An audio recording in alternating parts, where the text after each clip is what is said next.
Bonjour. Le son marche, pas pour le jingle, mais pour les intervenants. Vous allez donc assister au débat sur la santé, bien commun, une responsabilité collective, une exigence individuelle.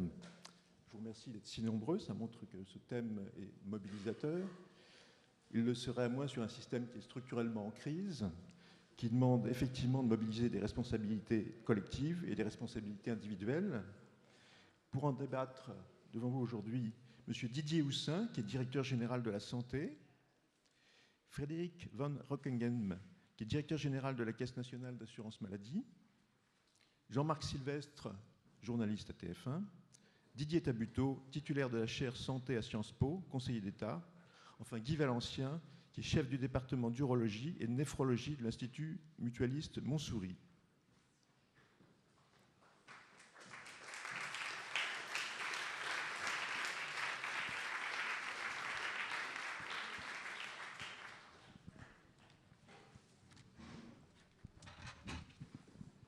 Je vous propose des règles du jeu qui permettront la plus grande interactivité possible.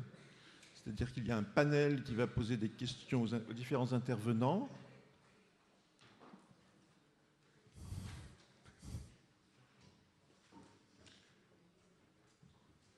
Monsieur, vous voulez commencer par attaquer ?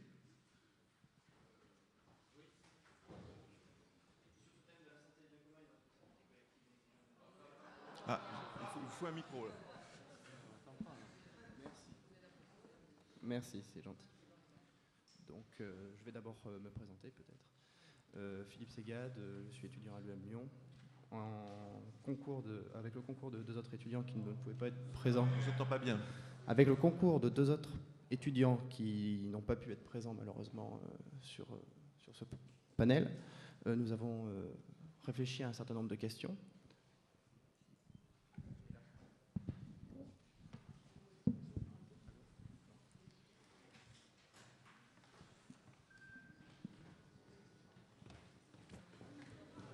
Sur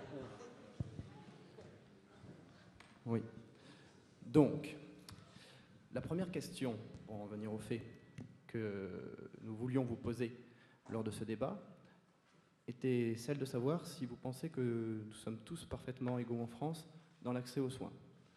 Cette question peut être posée à l'ensemble des intervenants. Et donc, quelle est la personne qui pourrait commencer ? Donc sur l'égalité des citoyens face à la qualité des soins, est-ce que quelqu'un veut prendre la parole en premier ?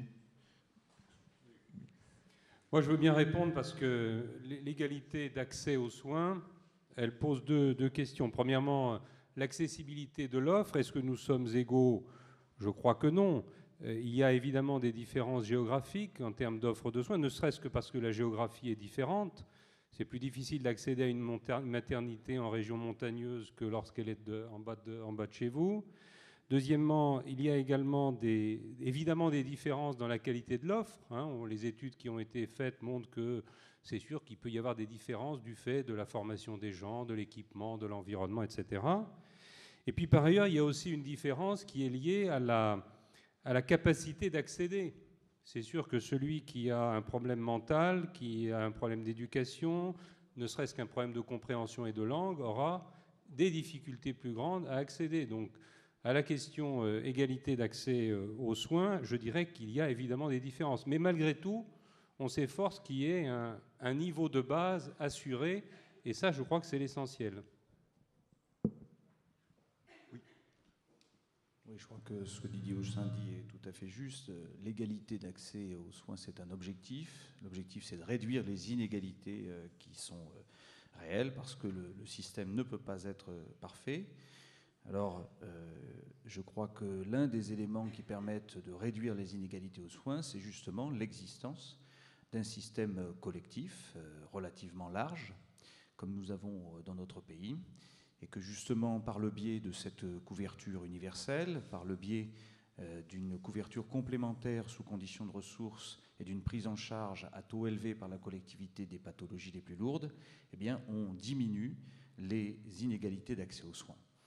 Il y a aussi, bien sûr, des actions qui doivent être engagées pour travailler sur les deux aspects qu'évoquait Didier Houssin, la répartition de l'offre et bien sûr l'information et l'accompagnement des patients pour qu'ils puissent disposer justement des éléments qui leur permettent de s'orienter mieux et de mieux connaître l'offre de soins.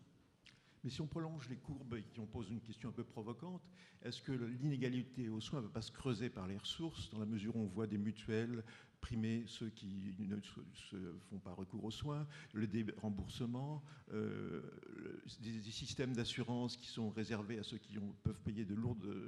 une espèce de privatisation des soins qui peut creuser les inégalités ? Écoutez, je crois qu'il n'y a pas dans notre pays aujourd'hui de mouvement vers la privatisation des soins, en tout cas pas qu'on puisse se mesurer de façon objective à partir des taux de prise en charge collective. Les taux de prise en charge collective, ils ont dans notre pays tendance à s'accroître, tout simplement par le fait de la concentration croissante des dépenses de santé sur les pathologies les plus lourdes. Et par le biais de la réassurance collective que fait des régimes obligatoires.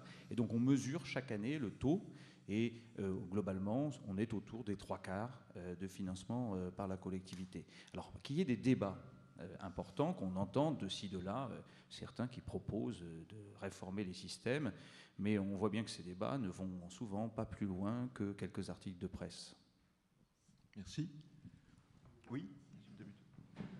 Oui, moi je voudrais quand même souligner deux autres aspects. Le premier qui est en lien avec ce que vient de dire Frédéric Vanderkeggen, c'est quand même que la concentration des soins sur les ALD a pour conséquence que quand on regarde l'évolution de la prise en charge par l'assurance maladie, il y a quand même un léger retrait sur la médecine de ville classique pour les personnes qui ne sont pas en ALD. Donc ce mouvement général de maintien à 77% de la prise en charge par l'assurance maladie recouvre en fait deux phénomènes différents. Une concentration de la dépense sur les ALD et puis un retrait dans un certain nombre de domaines, et je crois que chacun peut le constater, de l'assurance maladie sur certains soins de ville. Et le deuxième point que je voulais souligner, c'est que la question que vous posez sur l'égalité d'accès aux soins, elle va se poser de plus en plus à l'avenir sur l'égalité d'accès à la prévention. Et je crois qu'il y a l'une des évolutions majeures du système, ça va être de voir les systèmes de prévention de plus en plus précoce se développer. Or, ces systèmes de prévention, on le sait, sont beaucoup plus marqués par des facteurs socioculturels que l'accès aux soins, qui a été largement réglé, comme on l'a dit précédemment. Et je crois que l'inégalité d'accès à la prévention, une prévention non suffisamment ciblée sur les groupes les plus défavorisés, c'est un enjeu majeur pour l'avenir, et je ne suis pas sûr qu'on soit en état aujourd'hui d'y répondre de façon satisfaisante. Merci. Jean-Marc Sylvestre. Non, juste un mot pour vous dire que je suis agacé régulièrement dans la presse quand on entend parler de demain, on aura une médecine à 2 vitesses. Mais aujourd'hui, elle est à 10 vitesses, la médecine en France. Il ne faut pas se leurrer. En fonction de la porte à laquelle vous frappez pour entrer dans le système de santé, vous êtes bien aiguillé ou vous l'êtes mal. Et que le vrai problème est celui de l'information sur les différents, je dirais, établissements ou réseaux de soins qui existeront demain. C'est ça le problème. La deuxième chose, c'est qu'en France, globalement, on est bien soigné. Et quand on se balade dans le monde, qu'il soit riche comme les États-Unis ou qu'il soit pauvre quand on va dans des pays émergents, on s'aperçoit que la médecine est tout autre chose, qu'il faut payer de sa poche. Quand vous êtes en Afrique, à Tambacounda, Sénégal, le malade va acheter les gants, les casaques, il paye tout pour que le chirurgien puisse opérer. Tout de sa poche. Enfin, pas de sa poche, par tontine. C'est la famille, la sécu familiale qui paye. Et aux États-Unis, vous avez des gens qui n'ont pas accès aux soins, vous le savez, d'où des indicateurs de santé publique désastreux par rapport à ce qu'on connaît en France. Mais l'important, je le répète, est l'information. Et ne croyez pas que nous sommes dans un système égalitaire, c'est faux. On cherche tous à le rendre plus égalitaire par l'information avant tout. Oula. Non, je voulais simplement, j'abonde dans le sens de ce que vient de dire M. Valencien, à la question que vous avez posée, est-ce que l'égalité des soins, est-ce qu'on est tous égaux devant la médecine ? La réponse, elle est non, mais vraiment catégoriquement non. Selon que vous êtes informé ou que vous n'êtes pas informé, vous aurez une chance supplémentaire d'être bien soigné. Donc l'inégalité, elle n'est pas fondée, elle est moins fondée sur des critères économiques et financiers que sur des critères d'éducation, de culture et de réseau. Et dans l'expérience que j'ai vécue, c'est la principale conclusion que j'en ai tirée.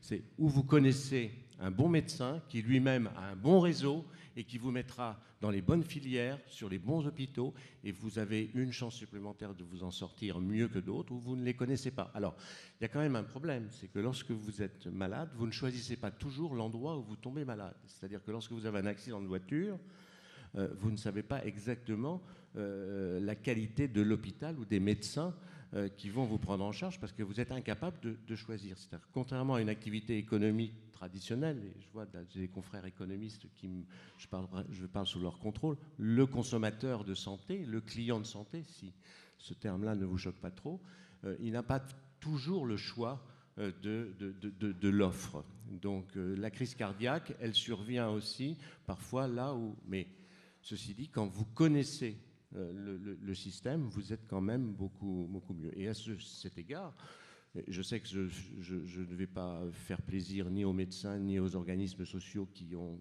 parfois mis beaucoup de freins à ce genre d'initiative. Je salue, parce que j'en ai été un défenseur et un des initiateurs, les classements qualitatifs d'hôpitaux, les classements qualitatifs de médecins. La médecine est les médecins et les organisations de santé sont les seules professions en France qui refusent d'être évaluées, d'une part, et parfois même de rentrer dans le système de formation. Donc l'évaluation est très importante. Je n'ai pas de solution, hein, mais pour le consommateur et pour le patient, c'est primordial. Monsieur Houssin voulait réagir à ce refus Oui, parce que je crois qu'il est peut-être un tout petit peu excessif, parce qu'il y a malgré tout aujourd'hui toute une série de dispositifs qui visent justement l'évaluation de la qualité des résultats. Moi, j'ai en tête un certain nombre d'initiatives qui ont été prises déjà depuis plusieurs années. Je pense à la comparaison, par exemple, des résultats des greffes, par type de greffe, par équipe. La question, en fait, la réticence, elle n'est pas sur le fond, elle est sur la forme. C'est-à-dire que ce qui est jugé difficilement acceptable par les médecins, et je les comprends, c'est des évaluations bidons, c'est-à-dire des comparaisons qui comparent des torchons et des serviettes. Ce qu'il faut, c'est avoir une méthode très rigoureuse, et à partir du moment où la méthode est rigoureuse, je crois qu'il n'y a pas de réticence à cette évaluation. Mais la méthode est parfois très difficile. Je reconnais que ça a un effet pervers. C'est que lorsque vous avez des classements qui se multiplient et qui sont rendus publics et qui mettent en tête de la qualité des soins un certain nombre d'hôpitaux, on va pas ici. Bon, il y a des représentants ici de Montsouris qui arrivent toujours en tête. Moi, j'ai été personnellement soigné à l'hôpital de la Croix-Saint-Simon, qui arrive, pardonnez-moi, mais également en tête très souvent. Le problème, c'est que vos files d'attente s'allongent. C'est qu'à partir vos files d'attente s'allongent et qu'il n'y a pas de moyens de régulation, comme la médecine, et heureusement n'est pas sur un marché où le prix est une variable d'ajustement. Eh bien, la variable d'ajustement, c'est la file d'attente. Je ne sais pas combien de temps il faut attendre pour être opéré à Montsouris si on ne connaît pas exactement la personne qu'il faut pour rentrer à Montsouris, mais c'est un problème. C'est qu'à partir du moment où l'information commence à circuler et qu'il n'y a pas de mécanisme de régulation, eh bien, vous créez des files d'attente. Le système de classement est absurde. Premier, deuxième, ça ne veut rien dire. Ce qu'il faut, c'est des niveaux de qualité ou des niveaux de prestation. Un 2 étoiles, un hôtel 2 étoiles peut être parfaitement propre, calme, avec un service adapté, mais on sait qu'il n'y a pas de room service 24 heures sur 24. Voilà. Donc l'important, c'est les classements. Dans quelle catégorie d'hôpitaux on va, référent, de proximité ou de recours. Et moi, je déteste les classements.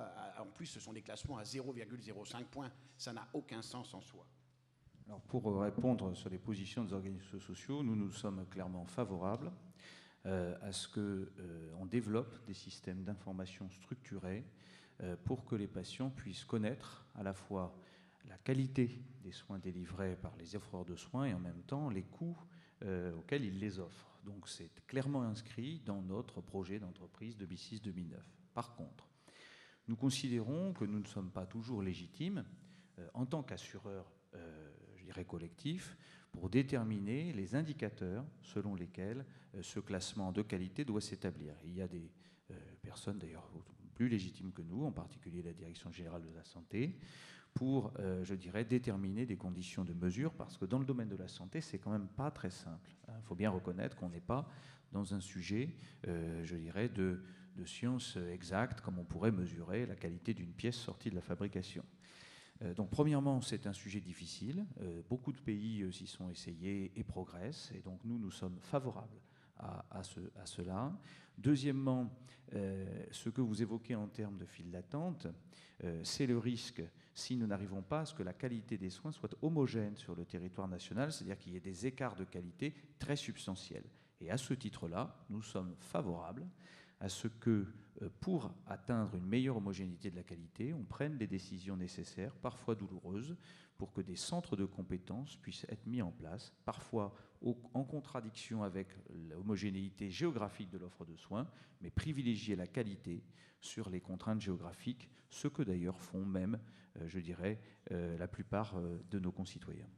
Mais pour lisser ces différences de qualité, est-ce qu'il y a un régulateur? Est-ce que quelqu'un intervient, attribue des ressources, arbitre? Alors, pour moi, ce sujet-là de l'édiction des normes de qualité, c'est un sujet qui est régalien.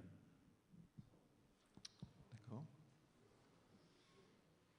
Bon, nous allons passer au sujet suivant. Ah oui. Encore une fois. Si. Donc, nous avons eu, par rapport à la question qui vient d'être posée précédemment, donc une réponse qui est à la fois géographique. Votre résumé était très intéressant en disant que les individus étaient de toute façon inégaux. Enfin, il y avait des inégalités dans ce genre-là. Est-ce qu'on pourrait s'inspirer de systèmes d'autres pays, comme par exemple le système qu'il peut y avoir dans certains pays anglo-saxons, pour que l'État intervienne afin de diminuer ces inégalités? Et notamment, est-ce qu'on pourrait imaginer à la création de cartes sanitaires sur le modèle des cartes scolaires, afin de pouvoir intervenir pour diminuer ces inégalités? Qui veut prendre la parole? Monsieur Houssin? Vous voulez parler de l'implantation des médecins? Pas tout le monde au soleil et au bord de la mer. Alors on va y aller. Là-dessus, je suis un fervent partisan je dirais, d'une obligation de s'installer là où il y a des besoins et non pas là où on le veut. Les pharmaciens, ça se passe comme ça. On ne s'installe pas où on le veut. Donc demain, alors il y a plusieurs schémas possibles. Un des schémas serait que ceux qui font leurs études dans une université soient obligés d'y rester peut-être dans la région et l'université dans environ 5 ans. On pourrait même financer beaucoup plus les études et demander en retour une participation régionale de tant d'années. Il y a des pays qui le font. En Grèce, il est vrai que les médecins ne veulent pas aller dans les îles. Nous voulons y aller, mais pas les médecins grecs. Hein. Moralité, on y envoie les jeunes. Alors on va vous dire, ça y est, vous revenez à une médecine à 2 vitesses parce que ce sont les jeunes que vous gardez dans ces régions. Mais comme il y en a qui resteront de toute façon dans la région, vous ne vous inquiétez pas. Dans le fond, il y aura des bons médecins partout, mais il faut l'obliger. C'est un système qui existe dans la fonction publique. Lorsque vous faites l'ENA ou Polytechnique et que vous quittez le système public, vous devez rembourser vos études, ce qui me paraît totalement logique. Moi, je suis totalement d'accord avec ce qui vient d'être dit. Je crois que c'est une question qui est délicate dans notre pays. Mais sur le fond, la question n'est pas de savoir si nous devons mieux optimiser l'offre et la mettre en concordance avec les besoins. Je crois qu'un pays qui a un peu de maturité économique ne peut pas s'interroger sur le bien fondé de cette question. La question, c'est de savoir quels sont les facteurs qui vont permettre de le faire. Et de savoir si ça se fera à terme par la loi ou par la convention collective. Aujourd'hui, force est de reconnaître que notre politique d'aide à l'implantation et d'améliorer la répartition démographique, elle n'a pas encore mis les facteurs d'incitation, ce qu'on va faire, je dirais, très rapidement dans les quelques mois qui suivent. La question est de savoir si ça va être suffisant et en particulier si des incitations de caractère financier sont suffisantes. À titre personnel, je pense que non. Je pense que le problème n'est pas financier, mais il faut vraisemblablement passer par cette étape pour constater que ça n'est pas suffisant. Alors là, la responsabilité, ça devient bien sûr celle des pouvoirs publics et ça devient aussi celle des représentants des professions concernées. Aujourd'hui, je le dis très franchement, il n'y a pas de représentants de ces professions qui aient eu le courage de porter dans un accord collectif des éléments de régulation tant soit peu dignes de ce nom. Et je leur dis très clairement, ainsi à ceux qui sont dans la salle, que s'ils ne le portent pas eux-mêmes, un jour, eh bien, l'État le fera nécessairement. Merci. Monsieur Houssin, vous voulez intervenir? Je crois que la question, effectivement, n'est probablement pas seulement financière. On voit bien que dans certaines zones, par exemple, prenons une région comme la Picardie, si vous allez dans la Thiérache, la difficulté pour attirer de jeunes médecins dans cette zone, ce n'est pas uniquement un problème financier, c'est un problème d'environnement global, il y a le problème de l'éducation des enfants, etc. Et encore, la métropole, je dirais, en dehors de quelques zones, 93, le Nord, etc., la situation n'est pas si grave. Moi, je suis beaucoup plus préoccupé pour la situation de la Guyane, de Saint-Martin, de Mayotte. dans ces zones-là, la question de l'attractivité, elle prend des dimensions, je dirais, stratosphériques. Merci. Qui veut intervenir sur ce... Oui. Non, moi je crois qu'il faut se garder de tout simplisme dans cette matière. D'abord, on a un problème qui est un problème localisé sur certaines régions et certaines spécialités. Et je suis convaincu que dans une situation de cette nature, l'incitation, à condition qu'elle soit portée par les partenaires conventionnels et déterminée soutenue largement par l'État, peut avoir des effets tout à fait compensateurs et efficaces. Je ne crois pas qu'on soit vraiment rentré dans cette démarche aujourd'hui, en dépit d'un certain nombre de mesures qui se sont engagées dans cette voie. La deuxième remarque que je voudrais faire, c'est qu'à propos des étudiants en médecine et l'idée de les orienter vers une implantation particulière, je crois qu'il faut aussi... On prend souvent la comparaison, elle vient d'être prise avec les hauts fonctionnaires, mais on les rémunère pendant leur formation. Donc si on dit aux étudiants qui rentrent en deuxième année de médecine, vous avez le choix, ne pas être rémunéré, suivre vos études et puis vous ferez ce que vous voudrez, ou vous signez un engagement de service dans un service public large, qui peut être territorial, qui peut être hospitalier, et en contrepartie, on vous finance vos études. Je ne parle pas des gardes et des astreintes que font les internes, parce que ça, c'est du travail qu'on leur paye naturellement. Mais on vous finance vos études comme on finance les études des hauts fonctionnaires ou de tous les fonctionnaires d'ailleurs. Dans ce cas-là, on peut avoir effectivement une partie d'une classe d'âge qui entre en médecine, qui a envie de rentrer dans cette démarche pour être libre financièrement, autonome, et qui sera sensible à ce discours. Mais changer la règle du jeu en cours en disant aux gens qui sont entrés en médecine il y a 4-5 ans, à partir de maintenant, c'est comme ça, vous devez aller dans telle région parce que le pays en a besoin. Si on était en situation de catastrophe absolue, je serais évidemment partisan de cette formule, on n'a pas le choix. Mais aujourd'hui, je pense qu'on peut avoir des formules incitatives qui seront suffisamment efficaces pour éviter ce type de changement des règles du jeu en cours de partie. Merci. Oui, vous voulez poursuivre? Pour revenir sur le sujet, donc la santé bien commun, une responsabilité collective, une exigence individuelle, j'ai une question qui s'adresse plus particulièrement à vous, Monsieur Frédéric Van Rockenghem. On sait qu'aujourd'hui, le consommateur averti, lorsque sa santé est en jeu, a de grosses exigences vis-à-vis du système de santé en place.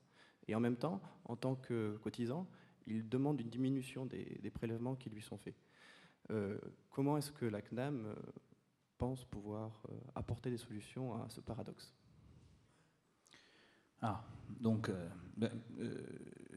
Je ne suis pas tout à fait d'accord avec votre analyse de ce que demande le cotisant.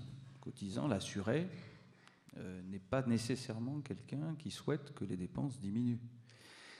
C'est quelqu'un qui souhaite par contre que le système de soins soit efficient, c'est-à-dire que ces cotisations qu'il met dans un système collectif, alors après ça nous renvoie à tout le débat sur la réalité du concept de demande en santé, le besoin, etc. Mais bon, on ne va pas dériver sur ce point. Ce qu'il demande, c'est la garantie que les cotisations qu'il met dans le système collectif qui existe aujourd'hui, eh bien, elles aillent réellement, de façon, je dirais, économiquement satisfaisante, au financement des soins. Et donc ça veut dire qu'effectivement, nous devons, nous, assurance maladie, porter ce concept d'efficience du système de soins, améliorer la gestion du risque en santé, et aussi porter ce concept d'efficience pour notre propre organisation. Et troisièmement, offrir à nos assurés une qualité de service qui leur convienne. Donc ça, ce sont les 3 axes de notre projet d'entreprise, et c'est pour ça que nous devons nous réformer, pour améliorer justement l'adhésion de nos concitoyens à ce système collectif. Et nous sommes, je dirais, responsables de lui rendre aussi régulièrement des gains de productivité pour les recycler, soit en qualité des soins, soit, je dirais, eh bien, en ajustement du panier de biens. Enfin, on pourrait en parler pendant 3 heures. Si vous souhaitez, on peut continuer, mais je ne voudrais pas poser une question. La parole. Je voudrais vous poser une question qui vous paraîtra peut-être un peu ridicule, mais après tout, je ne suis que journaliste. Est-ce que aujourd'hui, le système auquel on participe tous a une obligation de moyens? Est-ce que l'idée d'avoir une obligation de résultat est une idée qui pourrait pas un petit peu avancer dans cette économie de la santé? Alors, en tout cas, pour ce qui concerne notre activité, qui n'est pas l'activité de production de soins, mais qui est l'activité, je dirais, de l'assureur collectif, nous souhaitons, bien évidemment, que cette idée avance. Un exemple simple. la lutte contre la iatrogénie médicamenteuse. Voilà un exemple dans lequel il faut passer d'une obligation de moyens, par ailleurs pas tout à fait vérifiée, à une obligation de résultat en suivant des indicateurs précis. C'est ce que nous sommes en train de faire, même si nous ne médiatisons pas de manière trop massive cette évolution. Mais pour cela, il faut accroître substantiellement, je dirais, notre professionnalisme dans la qualité des indicateurs et de la mesure. Alors, on a commencé, par exemple, dans ce domaine, très concrètement, par s'intéresser aux personnes de plus de 65 ans, polymédiquées, qui ont plus de 7 médicaments, qui ont plus de 2 benzodiazépines à demi-vie longue. Vous voyez ce que ça veut dire passer dans une logique de résultat. Et pour faire ça, ça suppose qu'on ait des référentiels médicaux qui soient prouvés, ça suppose qu'on ait effectivement une haute autorité de santé qui puisse les valider, et à ce moment-là, et ça suppose aussi qu'on ait un système d'information relativement performant, ce dont on dispose dans notre pays et dont ne disposent pas tous les autres pays, y compris par exemple nos voisins européens, qui justement parce qu'ils ont développer des systèmes qui ne reposent pas sur, je dirais, une intégration relativement forte au niveau d'acteurs dominants, n'ont pas ces éléments à disposition. En tant que médecin, effectivement, je n'ai qu'une obligation de moyens aujourd'hui, mais je pense qu'avec l'amélioration de la qualité de la médecine, je dirais sa sécurité de plus en plus grande, notamment en chirurgie, qui est mon domaine, je plaide pour aller à l'obligation de résultat. Alors, il ne s'agit pas d'une obligation de résultat pour un individu donné, parce que des erreurs, j'en ai fait, j'en ferai encore, des complications, on en a. Quand on touche le vivant, vous pouvez vous retrouver dans des situations épouvantables, imprévues, malgré la qualité des belles images que vous montrent les scanners et les résonances magnétiques nucléaires. L'important, c'est que sur 100 malades, je puisse me retrouver dans le taux de complications qui est de la moyenne, je dirais même internationale. On a des chiffres, c'est ça qui m'intéresse. Et là, je crois que les médecins, nous devrons accepter cette obligation de résultat statistique. Monsieur Houssin ? Oui, je crois que c'est autour de la notion d'obligation que la divergence peut se produire, parce que le résultat, c'est effectivement très important. Évaluer le résultat sous un angle statistique, comme l'a dit Guy Valencien, c'est capital. En revanche, imposer une obligation de résultat individuel, ce serait considérer que la médecine est triomphante. Elle ne l'est pas. Notre ignorance est grande. Et en fait, je crois que l'homme n'est pas une machine et nous ne pouvons pas effectivement nous assigner un objectif aussi exigeant d'obligation. Merci. Monsieur Tabuteau, vous voulez... Non ? Oui, monsieur. Pour revenir un petit peu sur le sujet de la prévention que vous avez évoqué tout à l'heure, monsieur Tabuteau, on a un peu... Enfin, c'est encore une fois une interprétation d'étudiants. Certaines personnes ont l'impression que les patients ont de plus en plus un comportement de consommateur vis-à-vis du système de santé. Et nous voudrions... en même temps, on sait que le premier individu responsable de la bonne santé d'une personne, c'est lui-même, à travers son alimentation, son rythme de vie, la façon dont son hygiène. Et alors, comment à la fois aider le patient dans sa recherche d'un optimum de santé, sans le déresponsabiliser et faire de lui un consommateur totalement passif par rapport à son état?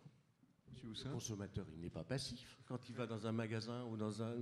Pourquoi le consommateur de santé serait-il aussi passif? Il n'est pas passif quand vous choisissez une automobile. Pardonnez-moi, je vais faire la provocation, mais quand vous allez choisir une automobile, un hypermarché, vous n'êtes pas passif, vous êtes actif. Le consommateur aujourd'hui est un consommateur impérialiste. Il peut voter la vie et la mort d'un produit, d'une entreprise, mais avec un clic de souris. Vous changez de banque comme vous voulez, vous changez de magasin comme vous voulez. Il n'a jamais été aussi fort, le consommateur, qu'aujourd'hui. Et je crois que le consommateur de santé, quand il s'agit d'entretenir son propre capital santé, il est de plus en plus exigeant lui-même.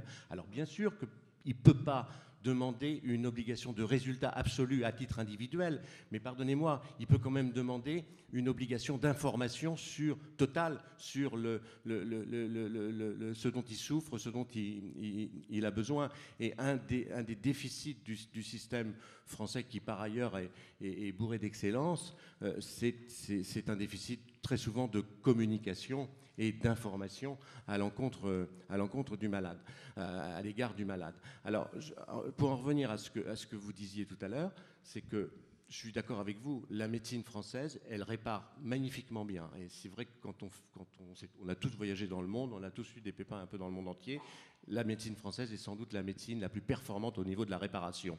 C'est la plus lamentable au niveau de la prévention et au niveau de l'entretien. C'est-à-dire que pour faire réparer la voiture, on est formidable, mais pour éviter qu'elle tombe en panne, on n'est pas très bon.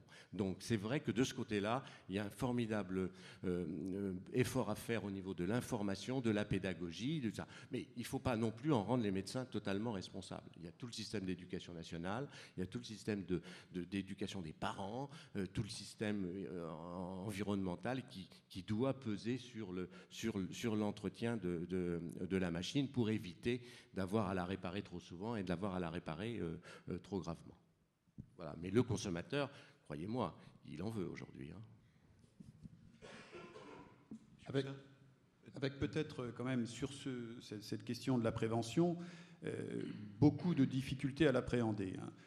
Quand on regarde l'efficacité, par exemple, des campagnes de prévention dont chacun se félicite, et j'en fais partie, de la lutte contre le tabagisme, c'est un très bon exemple, on s'aperçoit que sur les 5 dernières années, avec des campagnes d'information renouvelées, avec une action sur les prix, donc une action qui, a priori, responsabilise, entre guillemets, si on prend le vocable habituel, qu'est-ce qu'on constate dans les faits? On constate que le tabagisme a baissé 2 fois plus dans les catégories socioprofessionnelles les plus favorisées que dans les catégories socioprofessionnelles les moins favorisées. Alors pourtant que l'effet prix aurait dû être, entre guillemets, si on a un raisonnement économique classique, beaucoup plus fort sur les catégories les plus défavorisées.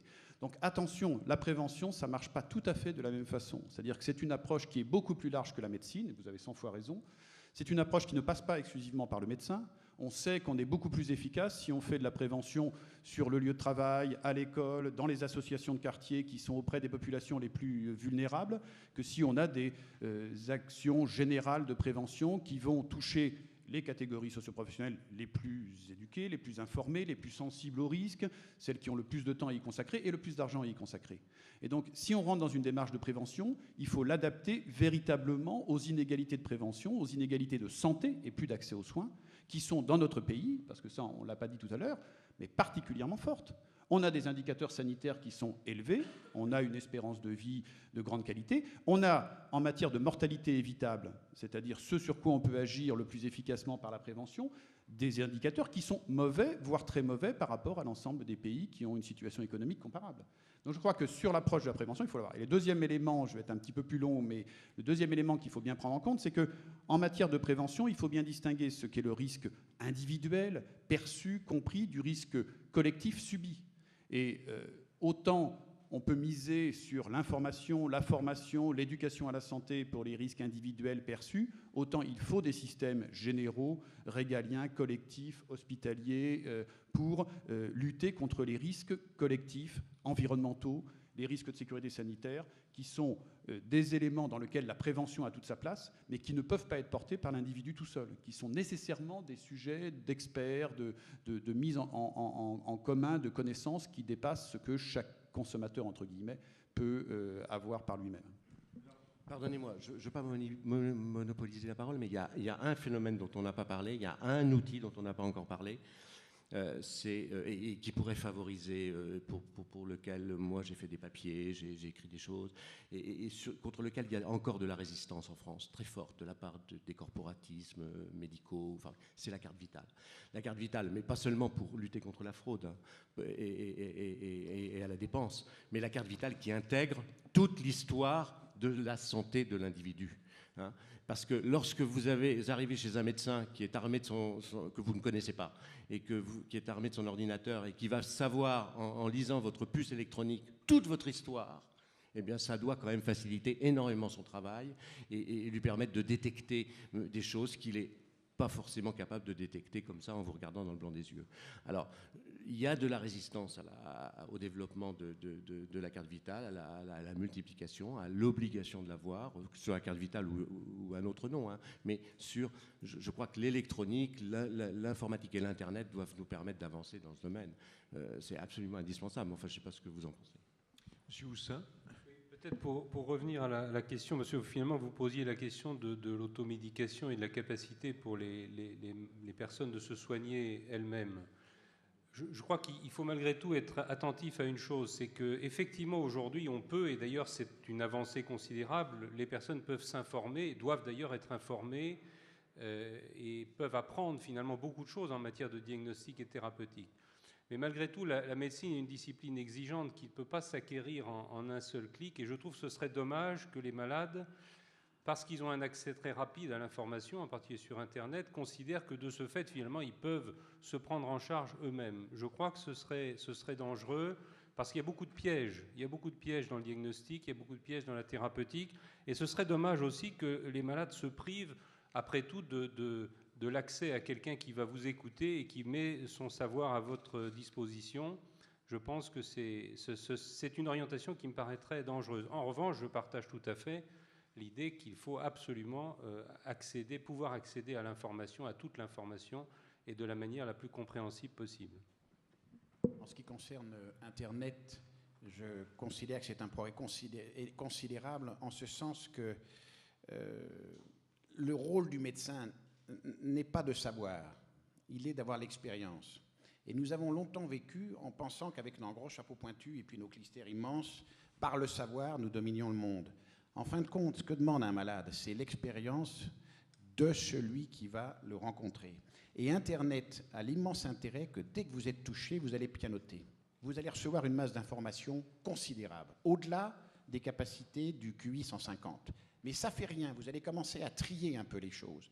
Et vous viendrez voir le médecin avec déjà une partie de la maladie qui est rentrée en vous, au sens où vous avez compris un certain nombre de schémas.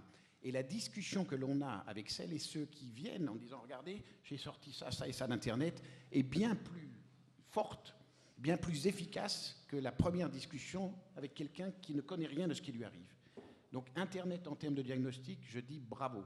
Même s'il y a des sites qui sont de purs sites de pub, en disant on fait mieux, venez chez moi, je rase gratis. Enfin, il y a des sites extraordinaires à ne pas fréquenter. Hein. Mais globalement, quand on regarde l'information médicale, qui est la deuxième, le trafic médical est le deuxième après le sexe sur Internet. Donc vous voyez l'importance qu'a la médecine dans le monde. Et véritablement, je suis de ceux qui aiment bien discuter avec les malades qui ont lu, alors qu'un certain nombre de confrères sont résistants et disent « Attendez, c'est pas votre métier, c'est le mien ». Monsieur Valencia, donnez le site Montsouris, parce qu'il est très bon. Il est bon. Je le connais, il est bon. Non, c'est vrai. Il y a un danger malgré tout, et ce danger, il est que finalement, on se retrouve parfois dans la situation où le malade, finalement, en sait presque un peu plus que le médecin. Vous connaissez ce dessin fameux, mais ça crée une situation difficile, une situation délicate. Vous connaissez ce dessin où le médecin a en face de lui une petite dame et il consulte sur son ordinateur, il dit à la dame « Écoutez, j'ai consulté Google, vous n'avez rien ». Je crois qu'on se retrouve maintenant souvent dans ce genre de situation et il va falloir s'y habituer. Mais je crois que pour répondre à la question de Jean-Baptiste Sylvestre, non, on ne peut technologiquement pas mettre l'historique d'un malade sur une carte vitale pour des raisons mais ce que vous décrivez finalement, c'est le dossier médical personnel informatisé. Et ça, c'est alors de façon évidente une bonne chose que les patients puissent accéder à leur dossier médical. C'est d'ailleurs le fondement un des fondements de la loi des malades de mars 2002. Je crois qu'on peut que s'en réjouir et soutenir une telle initiative. Maintenant, c'est clair que ça ne peut pas remplacer ce qu'on pourrait appeler le colloque, je dirais, singulier entre le médecin et son patient et l'expérience du professionnel de santé. Il faut se garder, je dirais, justement, de raccourcis trop rapides. Moi, j'ajoute, c'est la réglementation Kouchner. Nous avons droit à notre dossier médical. Demandez votre dossier médical quand vous rentrez à l'hôpital et quand vous en sortez. Parce qu'on ne vous le donnera pas si vous ne le demandez pas. On a droit ou pas? Donc, bien sûr, c'est effectivement la loi Kouchner. Je crois que Didier Tabuteau on demande. Il n'y a pas un dossier sur 10 qui est donné spontanément aujourd'hui. À sa mise en place. Alors, pour ce qui est de la prévention, c'est clair qu'il faut distinguer vraisemblablement la prévention qui se joue à l'intérieur du système de soins, et en particulier la prévention secondaire, et l'ensemble des actions de prévention qu'il ne faudrait pas résumer, au risque d'être un peu provocateur, à la nécessité d'augmenter le coût des consultations de prévention. je crois beaucoup plus, comme Didier Delabito, aux actions de proximité, à la pédagogie, à l'éducation, peut-être très tôt, beaucoup plus tôt que ce qu'on fait. Alors, malheureusement, c'est aussi au ministère de l'Éducation nationale que ces choses-là se jouent. Donc les médecins de la DGS n'ont pas toujours peut-être les coudées aussi franches qu'ils le souhaiteraient. Mais je crois que le système collectif ne peut pas tout apporter et qu'il faut accepter que, aussi à titre individuel, nous soyons responsables au regard de notre propre santé et que nous ne demandions pas tout à la collectivité. Il n'y a consommation, il n'y a demande au sens économique que si cette demande est financée par le consommateur. Or aujourd'hui, ce que nous avons dit tout à l'heure montre que la plupart des soins sont financés par la collectivité, ce qui fait qu'il n'y a pas de demande en termes économiques, je dirais en termes de définition, mais une demande sociale en fait, de fait, dans lequel les pouvoirs publics finalement se substituent à un moment donné pour exprimer ce qui est pris en charge collectivement. Donc, ça ne veut pas dire qu'il n'y a pas de consommation individuelle, mais il faut bien se marquer, je dirais, des conclusions trop rapides économiques lorsque cette demande est solvabilisée collectivement très massivement. Mais pour revenir à la prévention, bien sûr que tout ça se joue très tôt, tout ça se joue aussi dans les conduites personnelles.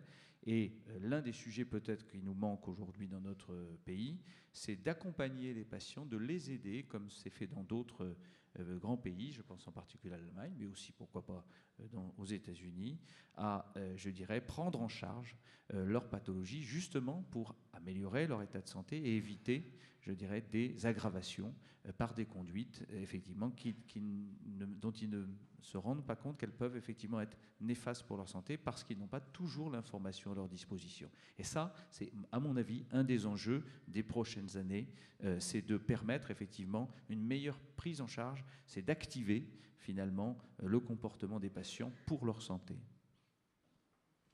Merci. Oui. Une dernière question, avant peut-être de laisser la parole aussi aux personnes qui sont dans la salle. Quand on parle de la santé comme étant un bien commun, le terme commun peut faire penser aussi au terme d'universalité. Comment juger des personnes qui ont le droit à cet accès à la santé? Où s'arrête la définition de cet accès? Quelles sont les personnes qui ont le droit, quelles sont les personnes qui n'y ont pas droit? Donc ça c'est un sujet qui renvoie directement à la loi dans notre pays, hein, et l'article 34 de la Constitution qui définit le champ du législatif. Donc depuis la mise en place de la couverture universelle, nous sommes passés progressivement d'un régime, je dirais, à caractère professionnel, un régime basé sur des conditions de résidence. Ça, c'est pour le droit d'assurance, je dirais, dans les systèmes maladies obligatoires. Et puis par ailleurs, il y a d'autres dispositifs qui ont été mis en place, comme d'ailleurs dans beaucoup de pays, pour traiter le problème des personnes en situation de résidence irrégulière, parce qu'on voit bien que pour des raisons sanitaires, et puis aussi parfois pour des raisons humaines, on ne peut pas laisser des résidents en situation irrégulière en situation d'être démunis par rapport à l'accès aux soins, en particulier dans des risques vitaux ou dans des risques épidémiques. Donc, dans notre pays, effectivement, on a fait un certain nombre de choix. Une couverture universelle pour les personnes en situation régulière. 2, des soins urgents lorsque les personnes sont en situation irrégulière pendant moins de 3 mois. Et puis, au-delà de 3 mois, eh bien, c'est l'aide médicale de l'État qui prend le relais. Et après, cela renvoie, je dirais, eh bien, aux conditions dans lesquelles l'État régule l'entrée dans le territoire national. Mais ça, pour moi, ce n'est pas un sujet, excusez-moi, d'assurance maladie. Merci. M. Tabuteau. Oui, moi je crois qu'aujourd'hui, on est obligé d'élargir ce débat. C'est-à-dire que la question qui est posée, c'est la santé au niveau mondial. On est face à une situation où les inégalités entre le Nord et le Sud en matière de santé n'ont jamais été aussi considérables. Alors, il y a un certain nombre de frémissements dans la prise de conscience du fait qu'il doit y avoir une solidarité internationale contre la maladie. Il y a eu des événements qui ont été marquants. Il y a eu les accords de Doha, le procès de Pretoria, un certain nombre d'initiatives. Pensez à la dernière initiative sur les taxes sur les billets d'avion. Mais incontestablement, on est très loin du bout du compte. Et on sait bien que des pathologies qui pourraient être prises en charge ne le sont pas aujourd'hui, faute de financement. On sait très bien qu'il y a des pathologies qui menacent l'ensemble de la planète et qui passeront par les pays du Sud comme par les pays du Nord. Donc de toute façon, il y a au moins une solidarité qui doit être, ne serait-ce que sur un plan cynique, maintenue. Et j'ajoute que s'il y avait une belle initiative pour une Europe qui se cherche aujourd'hui, ce serait de dire, par exemple, je ne veux pas empiéter sur le territoire de Frédéric Van der Goegen, mais et si les pays d'Europe disaient, dorénavant, nous consacrerons X, alors je ne sais pas si c'est des pourcents, des millièmes, ça se discute, de nos budgets d'assurance maladie pour assurer la protection sociale dans les pays du Sud. Une initiative officielle, institutionnelle, je trouve que l'Europe aurait belle allure. Merci. Je voudrais juste rajouter un mot à ce que disait Didier Tabuteau, et je partage avec lui l'analyse. C'est qu'en fait, il ne faut pas être naïf. Un pays ne peut avoir que la médecine de son économie. Moralité, c'est pas la médecine. Il ne faut pas mettre des centres de chirurgie cardiaque à cœur ouvert dans la brousse. Ça n'a aucun sens. Parce qu'on ne pourra pas suivre les enfants qui se font opérer de malformation. Ils iront crever plus tard. Ça, c'est du concept franchouillard, je dirais humanitaro spécial. Hein. Ce qu'il faut, c'est par l'économie monter le niveau de ces pays qui, bien sûr, prendront à ce moment-là, organiseront leur structure de soins un peu comme les nôtres. Mais ne soyons pas naïfs, on n'y arrivera pas du jour au lendemain. Et je dirais même pour les épidémies, ne pas recevoir la grippe aviaire, ça demande que dans les campagnes les plus reculées de Chine, l'hygiène augmente. Donc il faut acheter les chemises plus chères. Voilà. Non seulement, voilà. Mais Didier avait raison, non seulement il ne faut pas être naïf, mais par rapport à ce qui se passe dans le monde, on a des problèmes de petits riches et de petits bourgeois qui se regardent. Franchement, les problèmes de déficit de la sécurité sociale, pardonnez-moi, mais ce n'est pas dramatique. Hein. C'est pas... non, c'est pas les problèmes de cotisation, c'est pas dramatique. Quand on voit que dans une famille française aujourd'hui, on dépense entre 300 et 400 euros pour payer des abonnements de téléphone mobile, des abonnements TPS, ADSL à toute la famille et tout ça. Il y a quand même une prise de conscience et une pédagogie à faire. D'autant que quand on regarde précisément les chiffres, et alors là, je ne voudrais pas dire d'erreur et je vous demanderai de me corriger si je dis une énormité. La dépense de santé, c'est un facteur de progrès. C'est pas du gaspillage, c'est un facteur de progrès. Hein ? Bon, ça c'est le premier point. Le deuxième point, l'essentiel de la progression des dépenses de santé est lié, et là je parle sous votre contrôle, à l'allongement de la durée de vie, c'est-à-dire aux 3 mois que nous prenons ou que nous gagnons pratiquement chaque année. L'essentiel de l'excédent des dépenses de santé sur les recettes aujourd'hui, elle est liée bien sûr à l'atonie de la situation économique qui fait qu'avec 2% de croissance, on a quand même un peu de mal à remplir les caisses, mais elle est liée aussi au fait que la dépendance nous coûte de plus en plus cher. Donc, dans l'avenir et politiquement, il faudra arrêter de nous embêter avec les dépenses d'assurance maladie et qu'il faudra traiter à côté le problème du financement de la dépendance. Point. Non ? Alors, je crois que moi, je me garderai de toute démagogie au risque de ne pas être applaudi. Bien sûr qu'on on souhaite tous un rééquilibrage au niveau des pays du Nord et des pays du Sud, un meilleur accès des pays du Sud aux soins. Bien sûr que c'est nécessaire et qu'effectivement, une partie des problèmes que nous avons de régulation dans notre pays vient du fait que l'accès aux soins dans ces pays est insuffisant. Et de ce point de vue-là, vous m'excuserez, mais je saluerai Philippe Douste-Blazy et son initiative récente pour le meilleur accès aux médicaments de ces pays. Mais ça ne doit pas nous exonérer de la responsabilité de gérer convenablement notre pays, notamment au regard des générations futures. Bien sûr que nous pouvons décider de mettre plus d'argent dans la santé. Mais le courage politique, c'est d'en tirer les conséquences en matière d'équilibre. Le courage politique, c'est d'éviter de reporter sur nos propres enfants nos dépenses de soins tous les jours. Et ça, effectivement, il faut le faire. Et c'est mon rôle de le rappeler. Merci. Et je crois que là, on est au cœur du débat. C'est-à-dire que, bien évidemment, il faut dépenser plus, et bien évidemment, il faut maîtriser d'autant plus qu'on aura à dépenser plus à l'avenir. Les deux ne sont pas du tout contradictoires, au contraire. C'est parce que la politique de maîtrise la plus fine possible, et il y a eu de belles avancées, je reconnais, ces dernières années, la politique de maîtrise est une nécessité, non pas pour équilibrer les comptes, pour pouvoir dépenser plus demain, après-demain, y compris pour d'autres que nous. Voilà le sujet. Donc il ne faut pas opposer la maîtrise des dépenses et la volonté de dépenser plus pour la santé. Les deux vont de pair.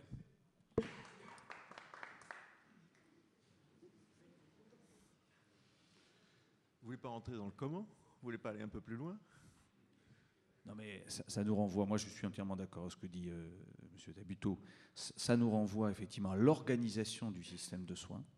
C'est les conclusions du tout travail qui a été fait par le Haut Conseil pour l'avenir de l'assurance maladie. Ça nous renvoie effectivement notamment aux conditions d'utilisation des produits de santé. En gros, les 3 grandes sources de productivité dans notre pays, ce sont 1, les produits de santé et leurs conditions d'utilisation. 2, l'organisation interne à chacun des 2 systèmes, le système hospitalier d'un côté et l'organisation à l'intérieur de l'hôpital et plus généralement, bien sûr, entre les hôpitaux. L'organisation au sein de la médecine de ville avec la répartition des compétences et puis, bien sûr, l'organisation entre la ville et l'hôpital et de manière plus générale, le processus de soins. Et ça me permet de dire que dans notre pays, si on réfléchit, on s'aperçoit que du plus haut du système du régulateur, c'est-à-dire de la loi organique à la loi de financement, à la loi souvent qui va répartir les moyens, à la vision des acteurs, nous sommes très orientés en direction de l'offre et insuffisamment en direction du besoin. Or, on ne peut pas faire de programme de régulation si on n'agit pas conjointement sur l'ensemble de la chaîne des acteurs du système de soins. À la CNAM, à combien estimez-vous le prix de la dépendance aujourd'hui et de dépenses de santé liées à cette espérance de vie absolument Alors, énorme. il est clair que l'un des facteurs d'accroissement, bien sûr, de la dépense, c'est évidemment le vieillissement de la population, mais aussi le progrès technique. Et l'un des sujets que nous avons à réguler collectivement, c'est justement les choix de couverture collective qui vont permettre de prioriser ce qui relève, je dirais, de l'initiative individuelle, de la couverture mutualisée des régimes dits complémentaires, et puis de la couverture collective qui est organisée dans notre pays donc par les régimes d'assurance maladie, mais qui relève du Parlement. Donc, sur la dépendance, la question qui se posera vraisemblablement, et l'un des débats qui, je crois, donne lieu à une réflexion du gouvernement à la demande de Philippe Bas, confiée à Mme Hélène Gisserot, c'est de savoir si nous devons créer une branche spécifique de la sécurité sociale, le fameux 5e risque. C'est-à-dire une cotisation supplémentaire. Une cotisation supplémentaire. Je rappelle que dans notre pays, les retraités ne cotisent pas au même niveau de CSG que ceux des actifs. Donc cette question est une question politique. Deuxièmement, savoir si, inversement, nous devons plutôt encourager une initiative plutôt individuelle avec une obligation d'assurance pour couvrir ces risques très tôt. Et on sait bien que pour que cette assurance soit supportable, il faut qu'effectivement il y ait une obligation d'assurance relativement tôt pour prévenir justement ce risque qui arrive dans les âges plutôt avancés. Donc ça, c'est clairement un problème que nous avons devant nous. Mais je dirais c'est justement la responsabilité du politique, et je crois que c'est là que ce sens, je dirais, prend toute sa plénitude, que de prendre les décisions qui s'imposera de manière à adapter justement notre système collectif, je dirais, à l'évolution de la société. Merci.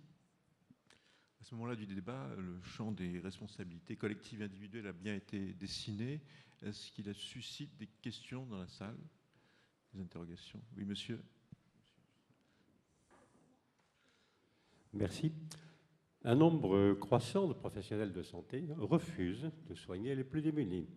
Les arguments qu'ils avancent pour se justifier sont d'ordre pécuniaire.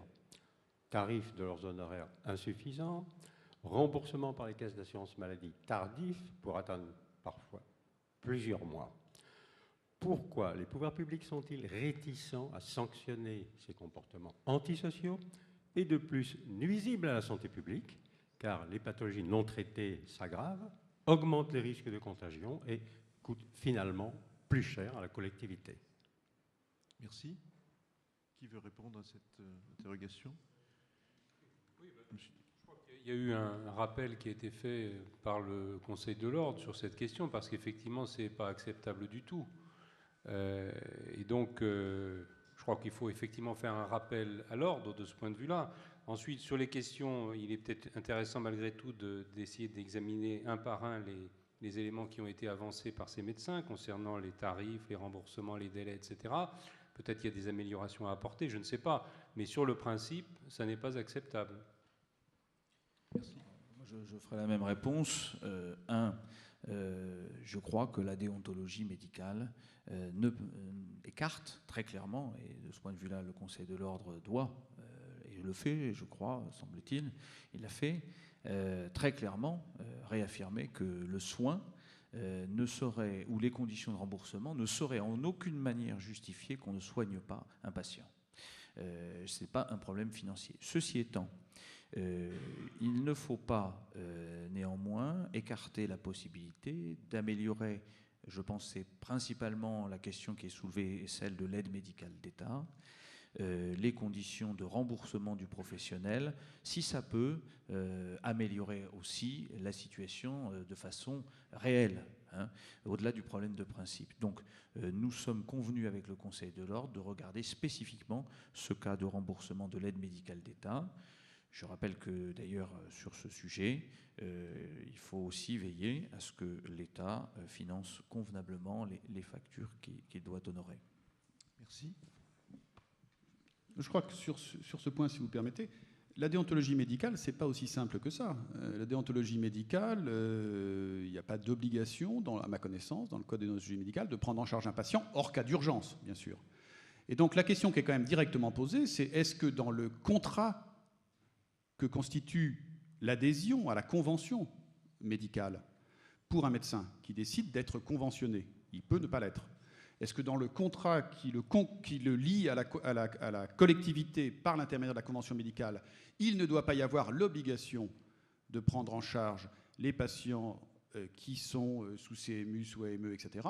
Je trouve que c'est une belle question qui pourrait être explicitée par les partenaires conventionnels, parce que là, on n'est plus sur le simple terrain de la déontologie médicale, qui, encore une fois, n'est pas aussi évident que cela. On est sur un terrain de contrat social. La collectivité va rembourser la consultation du médecin. Elle est en droit, me semble-t-il, en contrepartie, de prévoir que le médecin doit soigner les patients CMU, même hors cas d'urgence, car je le dis, évidemment, en cas d'urgence, de toute façon, il y a une obligation de soins.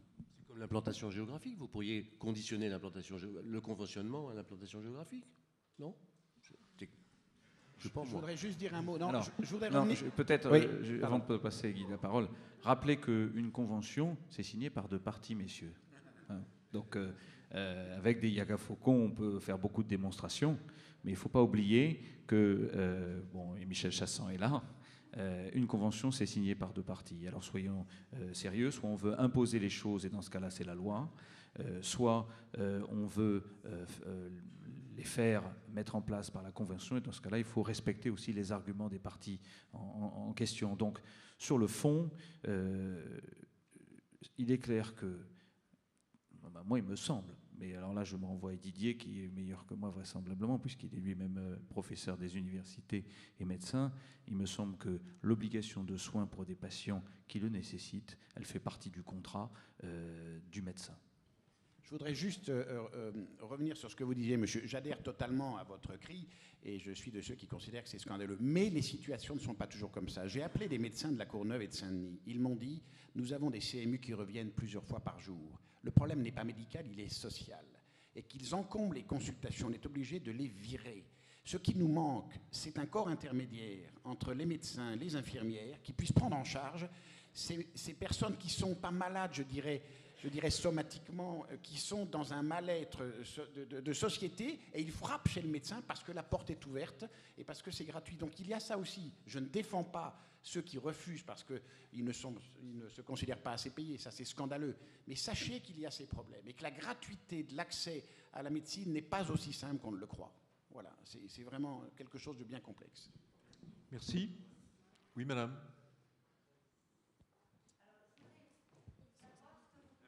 Les uns et les autres, excusez-moi, je voudrais savoir ce que vous pensez les uns et les autres du développement des réseaux de santé ville-hôpital.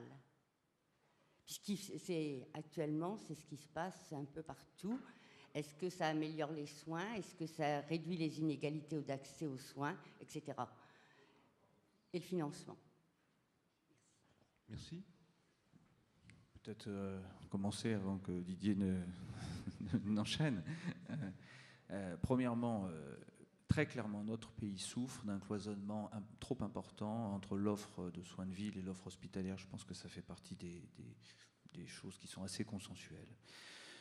Deuxièmement, du point de vue de l'assureur collectif, notre souci, c'est que ces expérimentations que l'on met en place permettent d'accroître l'efficience du système, c'est-à-dire d'engager les moyens les plus adaptés à la pathologie traitée. Et troisièmement, on a des faits véritablement en termes de santé publique, et aussi le développement de ces expérimentations est suffisant pour être, je dirais, faire évoluer les choses en masse. Aujourd'hui, d'après les ordres de grandeur que j'ai en tête, les réseaux, c'est environ 30 000 patients, 10 000 professionnels de santé. Ce qui donne d'ailleurs le rapport. Donc, ce sont des initiatives qui nous paraissent intéressantes. 2, elles ne sont pas encore vraisemblablement, en termes médico-économiques, matures. 3, la question est de savoir dans quel cas elles doivent être hospitalo-centrées et dans quel cas, inversement, elles doivent être plutôt centrées sur la médecine de ville et subsidiairement sur l'hôpital, ce qui renvoie bien sûr à la nature de la pathologie concernée. Et donc, je crois qu'il faut effectivement progressivement développer ces initiatives, mais en veillant justement à ce que l'organisation de cette coopération entre la ville et l'hôpital soit adaptée en termes médico-économiques à la pathologie et aussi en termes, je dirais, de satisfaction des patients. Oui, j'ajouterais simplement un certain nombre de choses. Aujourd'hui, les réseaux ville-hôpital, on les a vus effectivement apparaître dans des domaines comme périnatalité, personnes âgées, santé mentale, diabète, cancer. Et effectivement, c'est des expériences tout à fait intéressantes qui, je crois, vont dans le bon sens. Mais, comme le dit Frédéric Van Rockeghem, on est sur un dispositif qui est encore naissant. Et d'évidence, on voit bien qu'il y a encore un problème de savoir-faire. Parce que, au bout du compte, les médecins, par exemple, qui s'associent dans un réseau, ils n'ont pas forcément toujours à leur disposition la fonction de coordination qui est indispensable. Je crois qu'on a à faire des progrès en matière de méthode dans le fonctionnement de ces réseaux. Et par ailleurs, je crois qu'on a aussi à mener un travail d'évaluation progressive pour que petit à petit le dispositif s'améliore. Moi, je dirais, pour ce qui est des réseaux, c'est peut-être dans une dizaine d'années qu'on pourra véritablement juger, mais de toute façon, ça va dans le bon sens.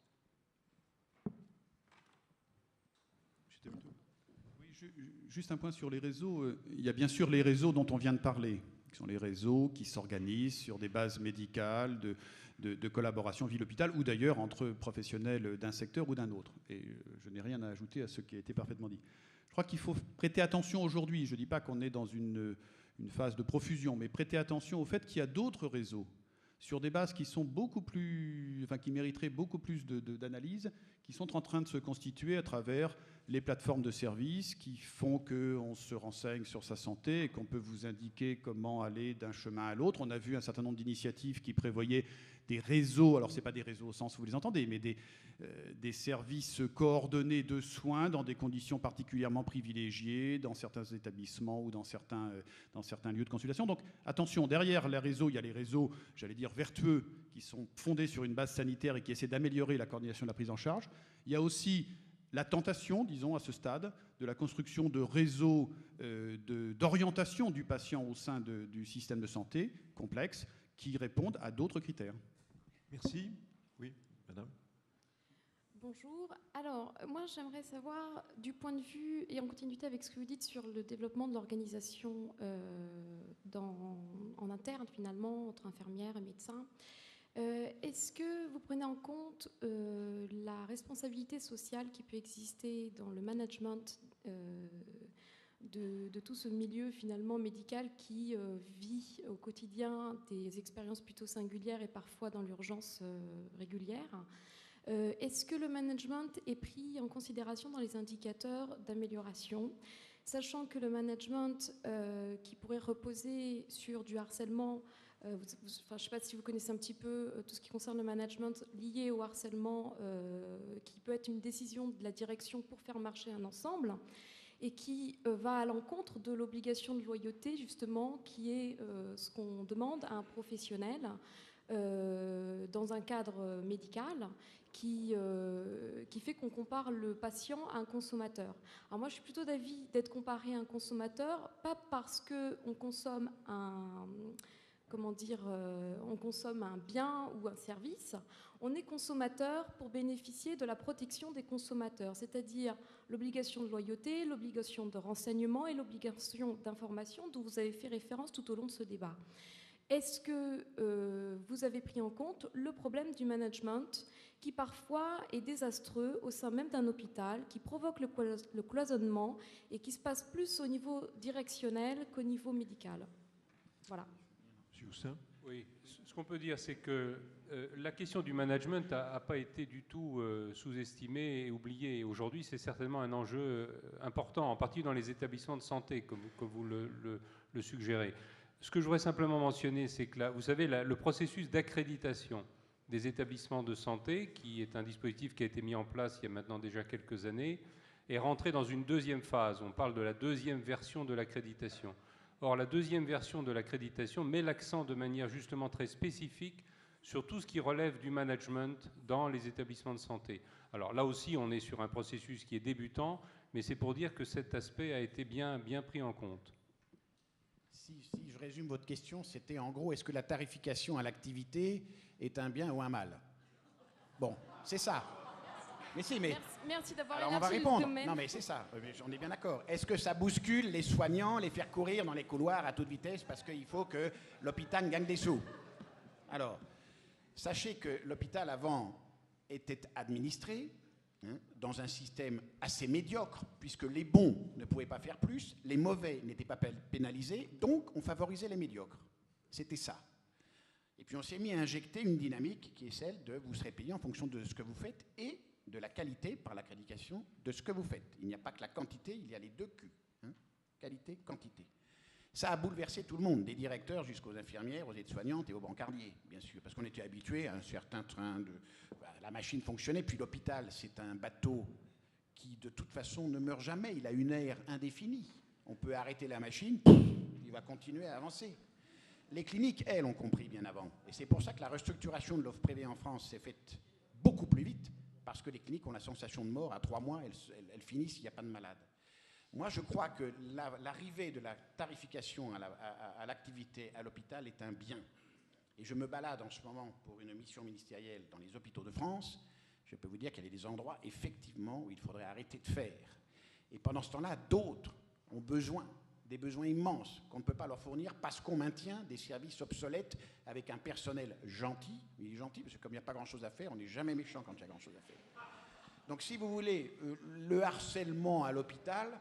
Oui, dans certains services, mais il y a des endroits où il est bon être praticien hospitalier dans la petite ville de C, où on a 1 ou 2 opérations d'une demi-heure à faire par jour, et en fait, on les voit plus souvent au golf qu'à l'hôpital. Donc je crois qu'il faut faire très attention. Si on ne comprend pas la dynamique de la tarification à l'activité, l'hôpital retombera dans l'hôpital hospice qu'il était auparavant, et ça serait dommage. Le problème, c'est qu'on peut effectivement avoir des dérives.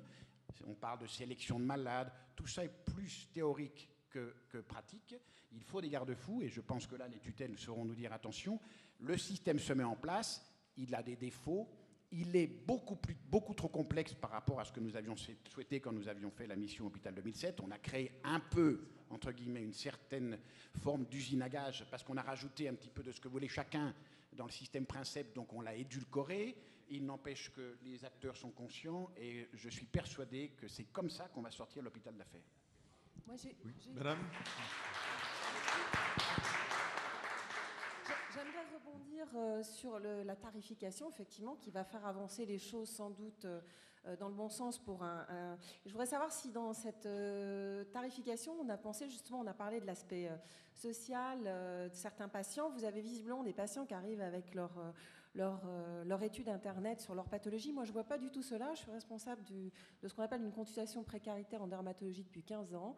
Et je n'ai pas du tout ce genre de patients-là.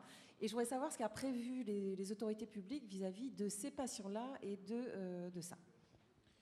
Alors, premièrement, tout n'est pas soumis à tarification à l'activité au sein de l'hôpital, et en particulier les hôpitaux publics ont des missions d'intérêt général qui restent financées de façon non liée à cette activité.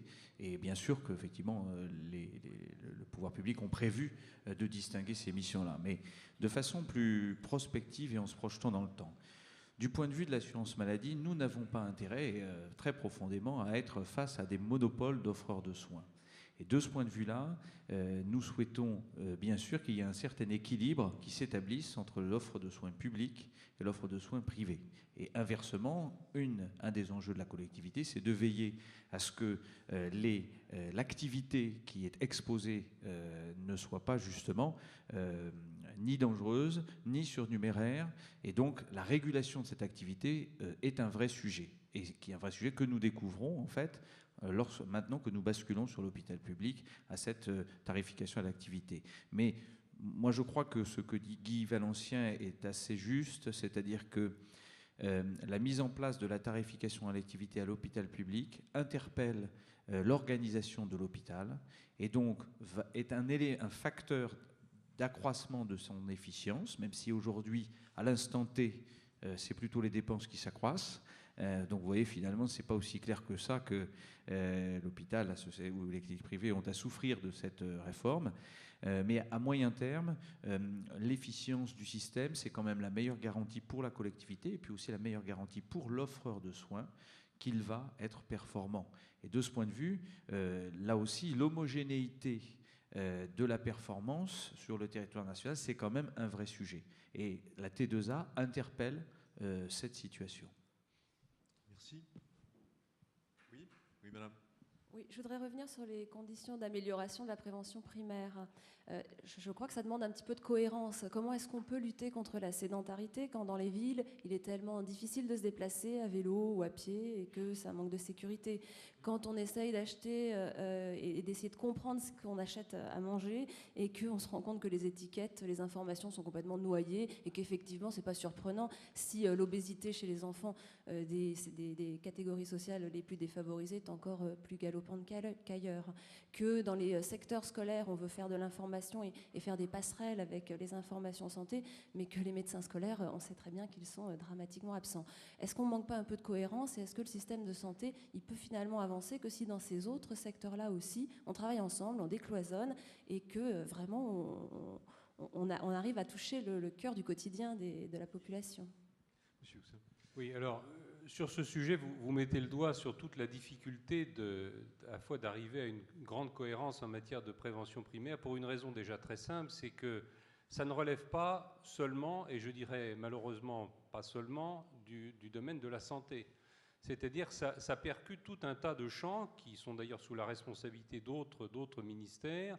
Vous avez évoqué la ville, les transports, vous avez évoqué l'éducation nationale, vous avez évoqué l'industrie agroalimentaire, etc., etc. Donc ça veut dire qu'autour de ces questions de prévention primaire, on ne parviendra à s'en sortir que si on arrive à faire en sorte que tout le monde se mette un peu d'accord pour aller dans le sens d'une action qui soit promotrice en matière de santé. Alors, il y a des initiatives, évidemment, qui vont dans ce sens. En particulier, il y a au niveau national, mais il y a au niveau régional, en particulier maintenant, la mise en place ce qu'on appelle les groupements régionaux de santé publique, qui ont pour tâche la mise en œuvre, en particulier des actions de prévention, le financement des associations, le financement de tous les acteurs de terrain. Eh bien, ces structures rassemblent l'éducation nationale, les collectivités locales, le ministère du Travail, etc. etc. Donc je crois qu'on comprend ce qu'il faut faire, ce qu'il faudrait faire pour aller dans le sens que vous dites, mais ça n'est pas facile. Et il peut y avoir évidemment des intérêts contradictoires. Vous avez évoqué le problème de l'alimentation autour de la question de l'étiquetage, autour du contenu, autour des produits qui sont proposés à la consommation. On voit bien que se jouent des enjeux importants en matière de limitation ou pas de l'obésité, etc. Donc c'est un combat qu'il va falloir effectivement poursuivre, qui n'est pas gagné d'avance, mais ce qu'il faut surtout, c'est être bien conscient que ce n'est pas le ministère de la Santé seul qui tient les manettes de cette affaire. Merci.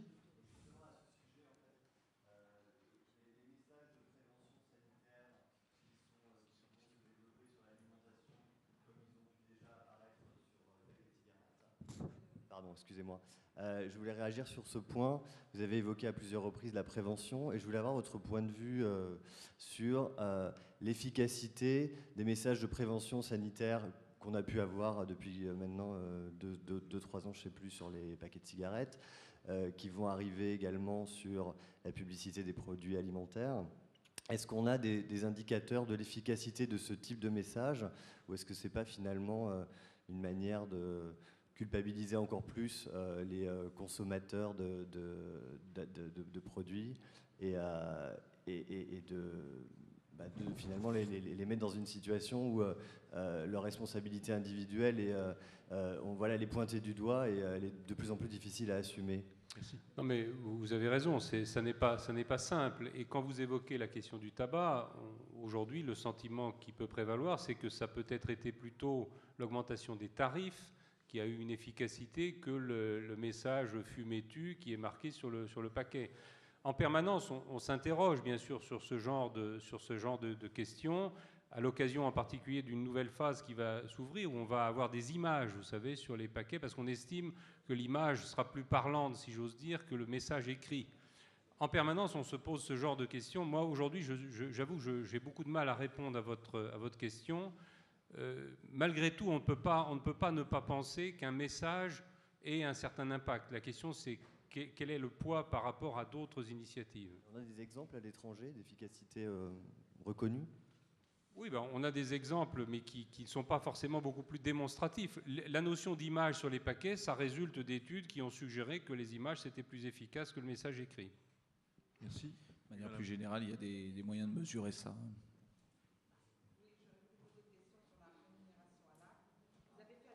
Ça ne marche pas, votre micro n'est pas... Vous avez fait allusion au bienfait de la rémunération à l'acte au démarrage, mais à la longue, ne risque-t-elle pas d'être contre-performante, M. Valencien?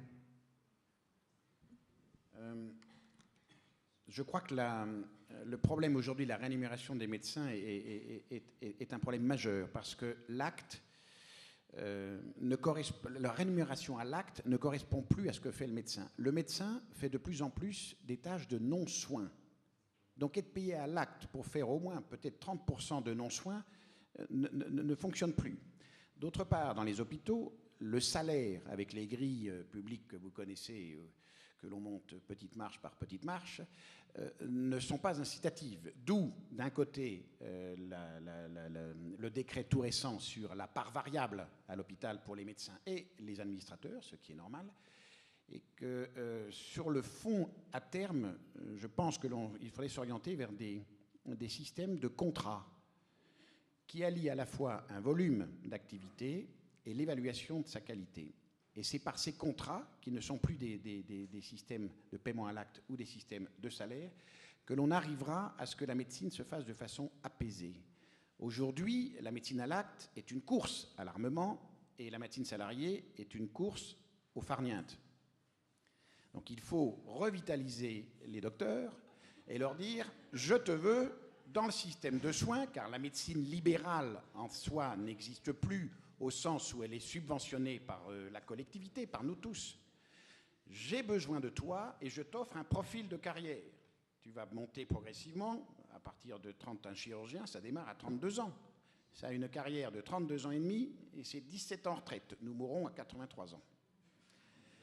À partir de là, on peut très bien faire, la collectivité peut très bien faire le calcul de ce que coûte un chirurgien pour sa vie active et sa vie de retraite, qu'il soit public ou privé. Je le sais, c'est 420 € dès qu'il met le pied au bloc, comprenant tout l'acte opératoire, c'est-à-dire le diagnostic, les consultations, les biopsies, les endoscopies, la chirurgie, l'hospitalisation, le suivi. Et là, vous êtes vertueux, parce que vous allez au forfait. Et le forfait oblige les acteurs à bien faire. Si vous faites mal, ça va coûter beaucoup plus cher à votre hôpital et à votre clinique, et le directeur ou les collègues vont venir vous voir en disant « attention, tu coûtes ». Donc je crois qu'il faut aller vers cette forme de contrat qui pourrait être passé avec la tutelle, renouvelable régulièrement, réévalué aussi avec le coût de la vie, ce qui n'a pas été fait en tout cas pour le cas opératoire. Pour ça, vous avez la crise des chirurgiens, parce que pendant 20 ans, ils sont restés au même niveau de base. Ça ne veut pas dire qu'ils aient gagné leur vie, mais l'acte est resté au même prix. Donc je crois que c'est ça la vraie révolution que l'on peut proposer en termes de rémunération. Et tant qu'on ne bougera pas les rémunérations des médecins, on avancera à petits pas dans l'évolution de notre système de soins, j'en suis convaincu. Merci, M. Valencien. Je crois que nous allons terminer sur cette question. Oui, vous avez encore une question, la dernière alors. Je vous remercie. Éric Verdier, UJCD Union Dentaire. La notion de prise en charge collective s'entend-elle toujours comme étant de l'unique ressort des régimes obligatoires d'assurance maladie, ou doit-elle intégrer désormais les régimes complémentaires? Sur ce deuxième aspect, la complémentarité entre régime obligatoire et régime complémentaire, fondée uniquement sur des aspects financiers, n'est-elle pas dépassée?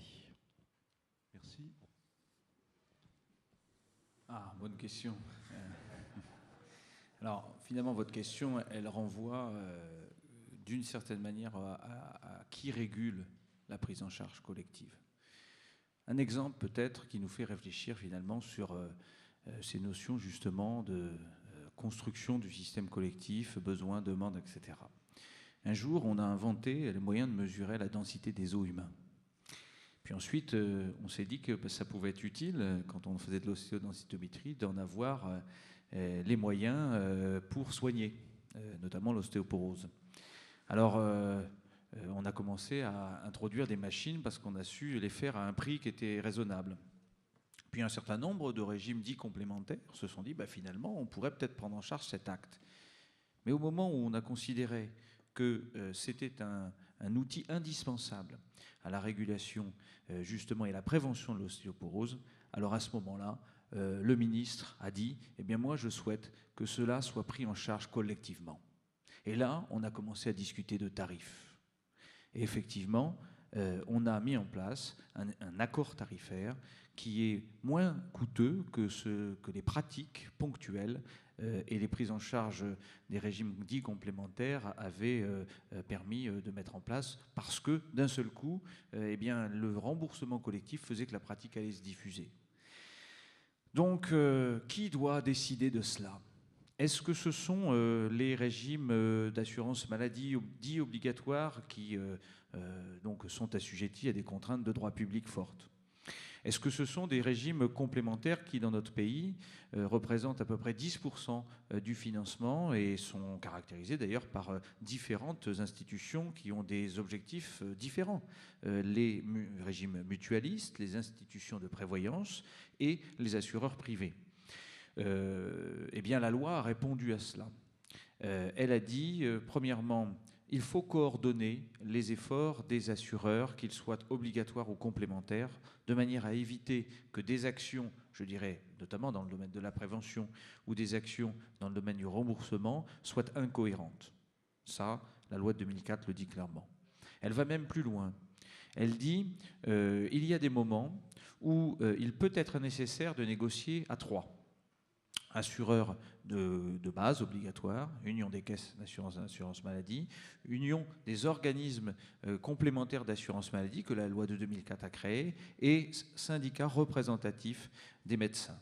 Mais la loi aussi, elle a dit, pour que cette négociation elle se fasse à trois, il faut qu'elle soit acceptée par les trois. Ce qui peut se comprendre, car chacune des parties, si elle a parfois des intérêts convergents, a parfois des intérêts qui peuvent diverger. La convergence entre l'assurance maladie obligatoire et les assureurs complémentaires est très forte lorsqu'il s'agit d'optimiser la dépense de santé.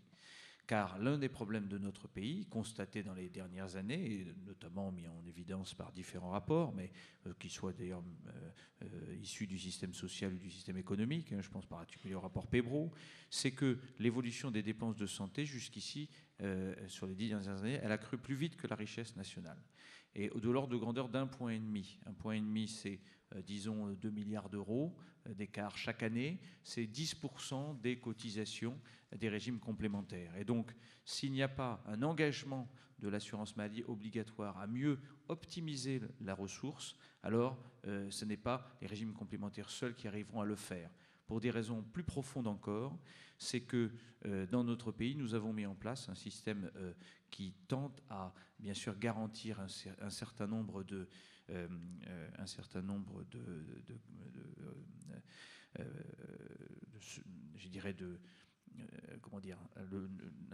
qui tente à mettre en place un certain nombre de garanties, en particulier le secret médical, et que ce secret médical, la collectivité a considéré que seuls les médecins conseils de l'assurance maladie obligatoire en étaient possiblement détenteurs. Donc ça va assez loin. Donc oui, il faut une coopération accrue entre les différents assureurs, mais deuxièmement, inversement, les représentants des offreurs de soins savent que négocier en bloc, entre guillemets, avec en face d'eux des monopoles Union des caisses d'assurance maladie et les complémentaires, c'est très difficile parce que ça veut dire qu'ils sont en position, je dirais, évidemment, de négociation beaucoup moins aisée. Et donc la loi, elle a dit, finalement, pour que ça se fasse, il faut quand même qu'il y ait l'ensemble des acteurs qui soient d'accord. L'un des sujets, par exemple, que nous allons avoir sur le sujet de la chirurgie et des anciens chefs de clinique, c'est de savoir si nous arriverons à nous mettre d'accord sur une position commune. Mais je pense que c'est possible, oui. Merci beaucoup. Je crois qu'on a terminé, malheureusement. Il me reste à conclure. Je peux faire une remarque ? Oui, monsieur Tabito, pardon. Oui, je crois que derrière cette question, il y a une question cruciale pour le système qui se pose. C'est que si on se projette un petit peu dans l'avenir et qu'on pense, ce qui est quand même, me semble-t-il, raisonnable, que la dépense de santé va continuer à croître plus vite que la richesse nationale.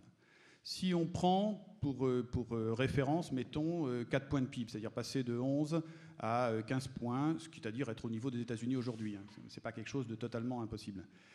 Ça veut dire qu'on aura un choix, et ce choix, on devra le faire collectivement pour répondre à votre question. C'est un choix politique par nature.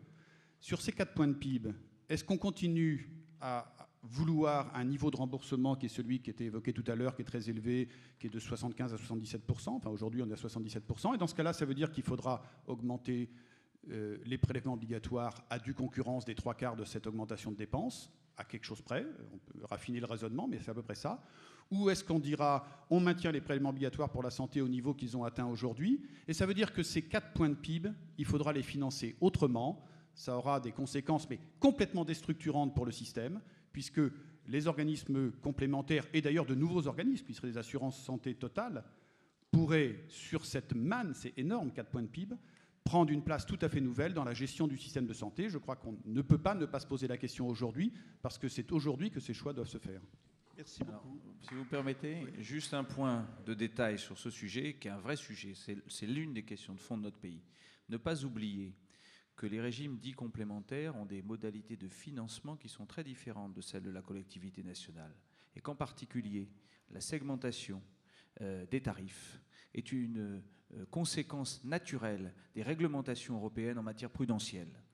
Et que, par ailleurs, la question du rattachement des droits des personnes âgées à ces régimes, même si elle a fait l'objet d'une loi qui a d'ailleurs été proposée à l'époque par M. Evin, est loin d'être résolue. Donc ces questions-là ne peuvent pas se traiter comme ça aussi simplement.